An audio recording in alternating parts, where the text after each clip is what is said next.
Hi മക്കളെ, welcome back to Xylem learning. മക്കളെ, VK sir ആണ്. നമ്മളെല്ലാവരും തന്നെ അടിപൊളിയായിട്ട് ഓണപരീക്ഷയ്ക്ക് സെറ്റ് ആക്കി എഴുതിക്കൊണ്ടിരിക്കുകയാണ്. നമുക്കറിയാം ഇനി അവസാനത്തെ എക്സാം എന്ന് പറയുന്നത് ബിസിനസ് സ്റ്റഡീസ് ആണ്. ബിസിനസ് സ്റ്റഡീസിൽ നമുക്ക് 5ഓളം ചാപ്റ്റേഴ്സ് പഠിക്കാനുണ്ട് ആസ് പെർ ദ സിലബസ്. പക്ഷേ നമ്മുടെ സ്കൂളുകളിൽ ചിലപ്പോൾ 3 ചാപ്റ്റേഴ്സ് എടുത്തിട്ടുണ്ടായിരിക്കുള്ളൂ, ചിലപ്പോൾ 4 ചാപ്റ്റേഴ്സ് എടുത്തിട്ടുണ്ടായിരിക്കാം. സോ ഓരോ സ്കൂളുകളും ഡിഫറെന്റ് ആയിട്ടുള്ള ചാപ്റ്റേഴ്സ് എത്തിയിട്ടുള്ളൂ. എന്നിരുന്നാൽ പോലും ഈ ഓണം എക്സാമിന് നമ്മൾ പഠിച്ചിരിക്കേണ്ട ഇമ്പോർട്ടന്റ് ആയിട്ടുള്ള ഷോർട്ട് എസ്സേ ക്വസ്റ്റ്യൻസ് ഡിസ്കസ് ചെയ്യാൻ വേണ്ടിയിട്ടാണ് സാർ ഇന്ന് ഈ വീഡിയോ ആയിട്ട് നിങ്ങളുടെ മുന്നിലേക്ക് വന്നിട്ടുള്ളത്. സോ നമുക്ക് ഓരോ ക്വസ്റ്റ്യൻസ് ആയിട്ട് ഡിസ്കസ് ചെയ്യാം. ഒന്നാമത്തെ ചോദ്യം എന്ന് പറയുന്നത് list out the objectives of management ആണ്. Nature and significance of management എന്ന ചാപ്റ്റർ ആദ്യത്തെ ചാപ്റ്റർ നമ്മൾ പഠിക്കുന്നുണ്ട്. അതിൽ തന്നെ മാനേജ്മെന്റിന്റെ ലക്ഷ്യങ്ങളുണ്ട്. 3 രീതിയിലുള്ള ലക്ഷ്യങ്ങളാണുള്ളത്. ഒന്നാമത്തേത് ഓർഗനൈസേഷണൽ ഒബ്ജക്റ്റീവ്സ് ആണ്, 2 പേഴ്സണൽ ഒബ്ജക്റ്റീവ്സ് ആണ്, 3 സോഷ്യൽ ഒബ്ജക്റ്റീവ്സ് ആണ്. നമുക്കറിയാം എക്സാമിന് 3 മാർക്കിനോ അല്ലെങ്കിൽ 4 മാർക്കിനോ ചോദിക്കാൻ സാധ്യതയുള്ള ഒരു ചോദ്യമാണ് സാർ ഇപ്പോൾ ഇവിടെ കൊടുത്തിട്ടുള്ളത്. സോ ഇമ്പോർട്ടന്റ് ആയിട്ട് പഠിച്ചു വെക്കേണ്ടതാണ് കേട്ടോ. ഓർഗനൈസേഷണൽ ഒബ്ജക്റ്റീവ്സിൽ വരുന്നത് സർവൈവൽ, ഗ്രോത്ത്, പ്രോഫിറ്റ്, ഇനി fair wages and salary, good working condition, ഇതൊക്കെയാണ് പേഴ്സണൽ ഒബ്ജക്റ്റീവ്സിൽ വരുന്നത്. ഇനി സോഷ്യൽ ഒബ്ജക്റ്റീവ്സ് ആണെങ്കിൽ use eco friendly methods, generating employment opportunities, ഇങ്ങനെയുള്ള കാര്യങ്ങളാണ് ഇതിൽ വരുന്നത് സോഷ്യൽ ഒബ്ജക്റ്റീവ്സിൽ വരുന്നത്. സോ ഇത് 3 തമ്മിൽ കൃത്യമായിട്ട് മനസ്സിലാക്കി വെക്കുക. എക്സ്പ്ലെയിൻ ചെയ്യണം കേട്ടോ, ഷോർട്ട് ആയിട്ട് എക്സ്പ്ലെയിൻ ചെയ്യണം കേട്ടോ. ഷോർട്ട് എക്സ്പ്ലനേഷൻ വേണം, ഷോർട്ട് ആയിട്ട് എക്സ്പ്ലെയിൻ ചെയ്യണം. 4 മാർക്കിന് ചോദിക്കുകയാണെന്നുണ്ടെങ്കിൽ ഒരു ഹാഫ് പേജിൽ ഒതുങ്ങുന്ന രീതിയിലാണ് നിങ്ങൾ ആൻസർ പ്രസന്റ് ചെയ്യേണ്ടത്.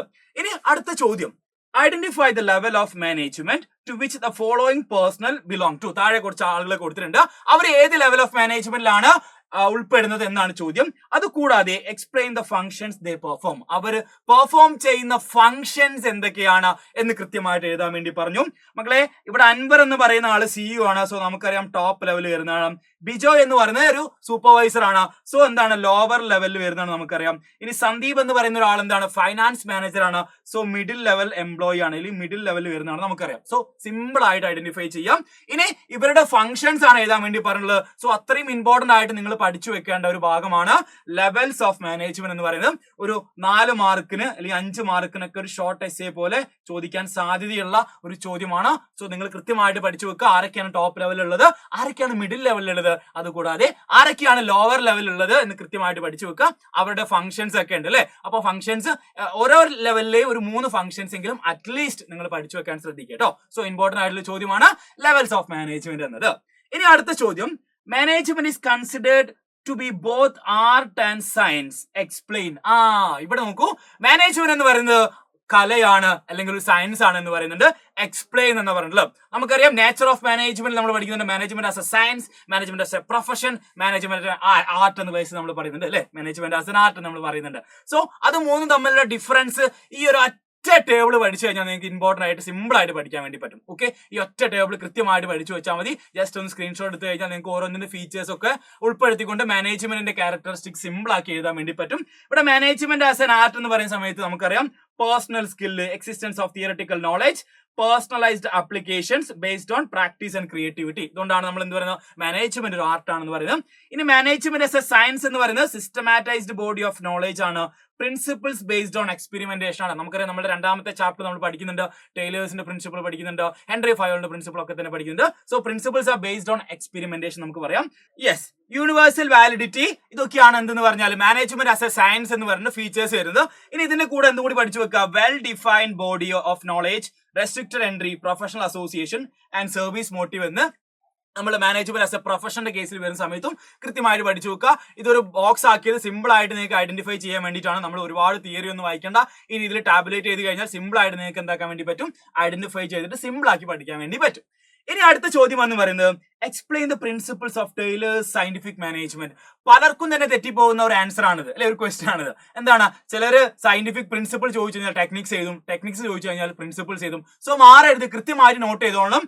ഏറ്റവും ഇമ്പോർട്ടന്റ് ആയിട്ടൊരു ചോദ്യം കൂടിയാണ്. 5 മാർക്കിനോ അല്ലെങ്കിൽ 4 മാർക്കിനോ എക്സാമിന് ചോദിക്കാൻ സാധ്യതയുള്ള ഒരു ചോദ്യം കൂടിയാണ് കേട്ടോ. ശാസ്ത്രീയ മാനേജ്മെന്റിന്റെ തത്വങ്ങൾ വിശദീകരിക്കുക.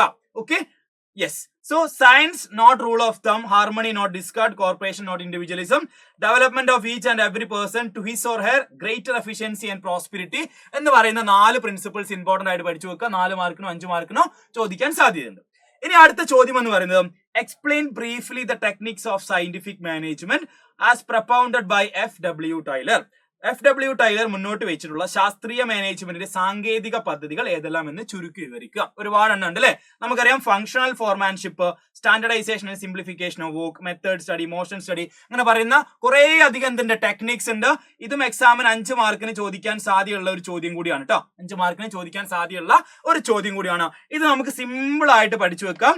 My sweet SM simple mother and father taught Taylor's difference functions എന്ന് സിമ്പിൾ ആക്കി ആ കോഡ് ഉപയോഗിച്ച് നമുക്ക് പഠിച്ചു വെക്കാൻ വേണ്ടി പറ്റും. ഇവിടെ നമുക്ക് നോക്കിയാൽ മനസ്സിലാവും. M for motion study, S for standardization simplification and M for method study, F for fatigue study, T for time study, D for differential wage pay system and F for functional foremanship. ഇത് കൃത്യമായിട്ട് പഠിച്ചു വെക്കുക. കൂടാതെ ഈ functional foremanship ഒന്ന് extra പഠിച്ചു വെക്കണം, കാരണം അത് മാത്രമായിട്ടും എക്സാമിന് ചോദിക്കാറുണ്ട്. സോ ഫങ്ഷണൽ ഫോർമാൻഷിപ്പ് നമ്മൾ ആ ഒരു ഗ്രാഫും ആ ഒരു പിക്ചറൊക്കെ നമുക്കറിയാം, അതൊന്ന് കൃത്യമായിട്ട് നോട്ട് ചെയ്ത് പോവുക. അത് മാത്രമായിട്ട് 2 മാർക്കിനും 3 മാർക്കിനും ചോദിക്കാൻ സാധ്യത ഉള്ള ചോദ്യമാണ്. ഇനി അടുത്ത ചോദ്യം എന്ന് പറയുന്നത് write down the contents you have included in the seminar report on the topic business environment and its classification. ബിസിനസിന്റെ പരിസ്ഥിതിയും അതിന്റെ വകഭേദങ്ങളും എന്ന വിഷയത്തിൽ ഒരു സെമിനാർ റിപ്പോർട്ട് തയ്യാറാക്കുമ്പോൾ നിങ്ങൾ ഏതെല്ലാം കാര്യങ്ങൾ അതിൽ ഉൾപ്പെടുത്തും?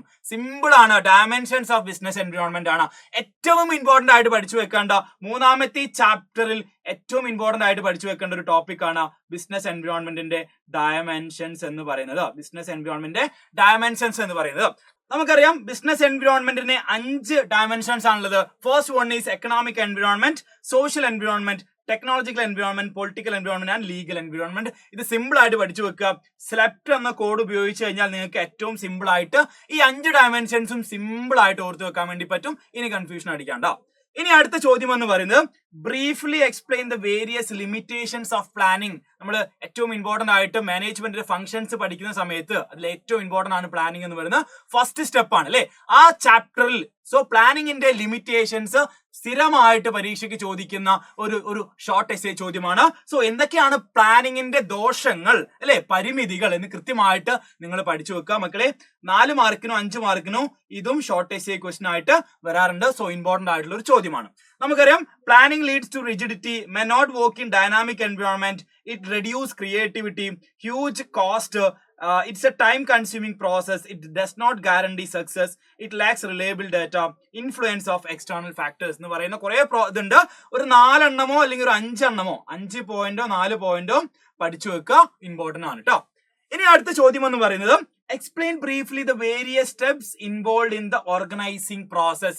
നമ്മൾ പ്ലാനിങ് കഴിഞ്ഞാൽ അടുത്ത സ്റ്റെപ്പ് എന്ന് പറയുന്നത് ഓർഗനൈസിംഗ് ആണ്. ഓർഗനൈസിംഗിന്റെ ഡെഫിനിഷൻ പഠിക്കുന്ന സമയത്ത് കൃത്യമായിട്ട് നമ്മൾ പഠിക്കുന്നുണ്ട് 4 ഇമ്പോർട്ടന്റ് ആയിട്ടുള്ള സ്റ്റെപ്പുകൾ. ഇത് 4 മാർക്കിന് എക്സാമിന് ചോദിക്കാം. 4 മാർക്കിന് എക്സാമിന് ചോദിക്കുന്ന ഒരു ക്വസ്റ്റൻ ആണ്.